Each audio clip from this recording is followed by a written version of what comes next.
Écoutez, Alors, c'est un projet qui a commencé tout en début d'année, puisque c'était déjà une demande de Madame Carras, qui est absente aujourd'hui, mais par obligation. Donc, c'est notre CPE actuelle avec Monsieur Bailly du lycée. Et elle voulait avoir un projet, donc elle nous a sollicité avec Madame Masson sur un projet pour sensibiliser les jeunes sur l'alcool, l'addiction à l'alcool, entre autres, et puis toutes les dérives qu'il peut y avoir d'addiction. Donc voilà, elle voulait quand même qu'on essaye de trouver, nous, un projet dans notre domaine professionnel en lien avec ça.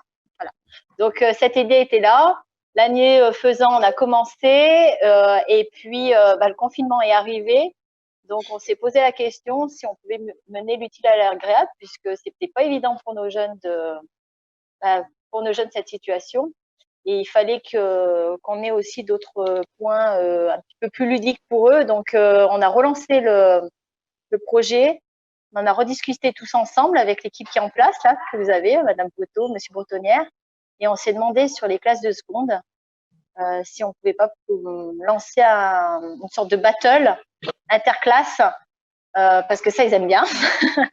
Et puis ils sont pas mal réseaux sociaux aussi, donc on s'est dit peut-être que ça serait l'occasion ou jamais. Donc Madame Carraz a repris rendez-vous avec Madame Bada qui est présente actuellement. Et puis je lui ai demandé aussi si on pouvait pas ressolliciter, donc qui est du Pélican, elle se présentera après. Et puis l'association ANPAA aussi sur les addictions, avec qui on est partenaire depuis nombreuses années au sein du lycée. Voilà. J'aurais pu avoir aussi la sécurité routière, mais voilà, ça fait déjà de belles associations. Donc, qui ont répondu présentes sur le temps du confinement. C'était pas non plus gagné, parce qu'ils avaient affaire aussi. Et voilà, ils ont été partants sur l'idée. Alors, c'est 3 classes à peu près de entre 10, hein, les collègues, on va faire en moyenne à peu près d'une dizaine, 11 élèves, enfin bon, en moyenne moins de 12 élèves par classe. Vous avez 3 classes de seconde actuellement. Alors, ils ont eu un cahier des charges qui a été fourni quand même, en fonction de leur niveau, forcément, hein, puisqu'ils ne sont pas ni en première ni en terminale. Donc, et puis, autre contrainte, quand même qu'il a fallu faire attention, c'est le confinement. Il a fallu trouver quand même une idée, entre autres, du sans-alcool. Ça, c'était obligatoire, puisque c'est les contraintes par rapport aux 2 associations pour être référence. Et puis, la contrainte d'avoir des éléments qui soient quand même accessibles en tant que confinement, autant dans les placards que les frigos, ou accessibles s'il faut aller faire des courses par nécessité. Mais comme à l'époque, on pouvait pas non plus sortir beaucoup, c'était compliqué, quoi. Donc voilà, il fallait qu'on fasse ça. Donc ils ont eu un cahier des charges défini sur une base d'un cocktail sans alcool, avec des produits qui ont été déjà référencés assez classiques, où on pouvait le retrouver soit chez soi, soit facilement consommable ou à accès en commerce. Voilà, il faut dire clairement les choses. Et puis avec des contraintes, voilà, professionnelles, moins de 2 euros, tant de produits. Donc là, c'était 3 produits minimum, 5 produits maximum. Voilà, ils ont eu des cahiers des charges bien précis. Les techniques d'élaboration carte blanche, la verrerie carte blanche, en fonction de ce qu'ils avaient chez eux. Voilà, concrètement. Et le but, c'était de pouvoir avoir quand même un cocktail qui soit facilement réalisable si d'autres personnes voulaient le réaliser chez eux. Voilà, concrètement. Donc, on essayait de voir un petit peu. Et puis, il y a eu tout un travail aussi en amont de travail sur les légumes, les fruits, la saisonnalité, tout ce qui était par rapport à nos cours à nous, hein, tout ce qui était le bar, donc les boissons rafraîchissantes sans alcool, quelles sont les familles qui rentrent dedans, etc. Donc, il y a tout un autre projet aussi, en plus de la sensibilité, il y a tout aussi un autre projet pédagogique, quoi. Il y a une continuité pédagogique qui qui nous est demandée aussi de notre côté. on a tout synthétisé sur un Padlet, parce qu'on travaille de plus en plus avec les Padlets au niveau du lycée. Donc, on est en train de tout centraliser, les recettes, la photo du cocktail et la recette du cocktail, élève par élève. Et ensuite, ce Padlet, on l'enverra aux 2 associations présentes qui, elles, choisiront 3 cocktails parmi les cocktails qu'on aura reçus. Elles choisiront 3 cocktails qu'elles sélectionneront en fonction de la créativité, de la saisonnalité, de leur goût aussi personnel, forcément. Voilà. Et après, par rapport à ces 3 cocktails sélectionnés, donc vu qu'il y a 2 associations, ça sera une fusion entre les choix des 2 associations. Je suis chargée de prévention pour l'association Pélican. C'est une association privée qui fonctionne sur des fonds publics, type ARS. Et donc, on travaille avec l'AMPA d'abord, en priorité, puis auprès des établissements scolaires, et notamment le lycée hôtelier de Châles depuis de nombreuses années, autour de toutes les questions, effectivement, de consommation à risque chez les jeunes. Et on mène quasi chaque année, voire une année sur 2 au maximum, des actions avec l'AMPA auprès des jeunes. Et on avait pour projet cette année de mener une action de formation et de sensibilisation auprès des professionnels. Le Covid arrivant, ça a un peu mis en péril, en tout cas ça l'a reporté à l'année prochaine, et les enseignants nous ont sollicité sur ce projet et on a vraiment sauté sur l'occasion pour parler de la prévention, puisque cette année, ils n'en auraient pas entendu parler sinon. Donc, c'était vraiment une belle occasion.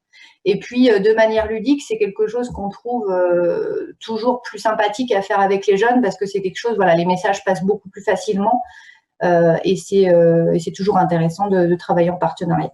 Ce qui rejoint nos 2 structures, c'est que nous sommes des XAPA, des centres de soins, d'accompagnement et de prévention en addictologie.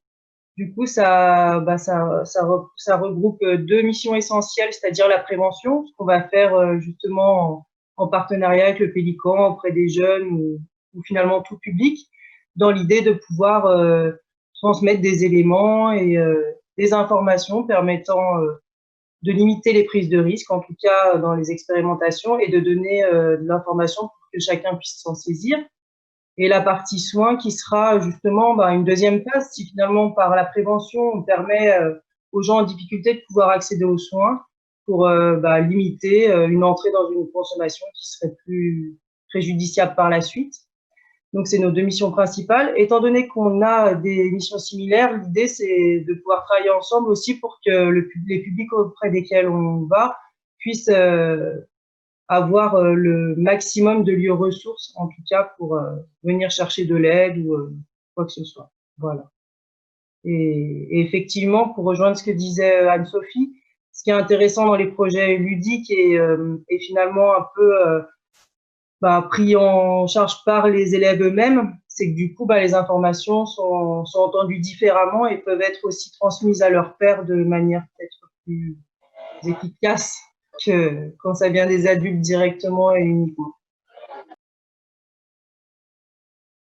Je pense que de mettre des jeunes sur justement des créations de cocktails sans alcool peut leur montrer qu'on peut se faire plaisir avec des produits, des saveurs, des goûts, des textures, sans alcool forcément, et passer un bon moment agréable avec une boisson tout à fait sympathique, sans forcément mettre de l'alcool et avoir ce côté euphorique que peut apporter peut-être ce genre de boisson. Puis les nouvelles tendances, les tendances qu'on a actuellement dans notre métier. Voilà, on met aussi en exergue les nouvelles tendances qui se font dans notre métier. Et les nouvelles tendances, c'est que du fait, donc déjà, de tout ce qu'on est en train de dire, l'addiction à l'alcool ou autre, et puis de la loi, il faut dire quand même clairement les choses. Maintenant, au bout de 2 verres, vous pouvez plus, le volant est compliqué. Mais il a fallu aussi que les restaurateurs mettent en place d'autres stratégies et ça permet aussi de développer d'autres compétences au sein des équipes. Ça veut dire qu'un barman, il va devoir aussi s'améliorer, se perfectionner, optimiser un petit peu ses savoirs, mais dans d'autres domaines. Ça veut dire que sur des mixologies qu'il n'était pas censé travailler au départ, il va falloir travailler d'autres produits et pas forcément de l'alcool. Donc voilà, et on sensibilise autant professionnellement que personnellement, parce que servir aussi de l'alcool à une personne qui est déjà en état d'ébriété, c'est pénalisant, donc au niveau de la loi. Donc il faut aussi leur faire aussi comprendre que ça a un sens à. Donc il y a tout un processus derrière en fait. Alors, cette finale, on annoncera les 3 derniers vainqueurs le 29 mai aux associations qui auront décidé des 3 premiers. Nous l'annoncerons sur les réseaux sociaux également et avec nos partenaires, ainsi que sur nos sites personnels et professionnels, Instagram, Skype et Facebook et tout ce que vous connaissez comme réseaux sociaux. Pour la suite, après, on verra avec nos collègues également, si je peux dire, pour une remise des prix quand les élèves reviendront au lycée, voire début de l'année prochaine avec nos partenaires. Pour les remises des prix, je dis bien. On travaille avec beaucoup de partenaires suite aux élèves qui partent en PFMP, donc en période de formation en milieu professionnel. Et après, donc, on se concertera avec eux pour décider chez quel restaurateur on mettra en valeur le cocktail de notre élève gagnant et ainsi le mettre également au lycée à proposer à notre clientèle, évidemment.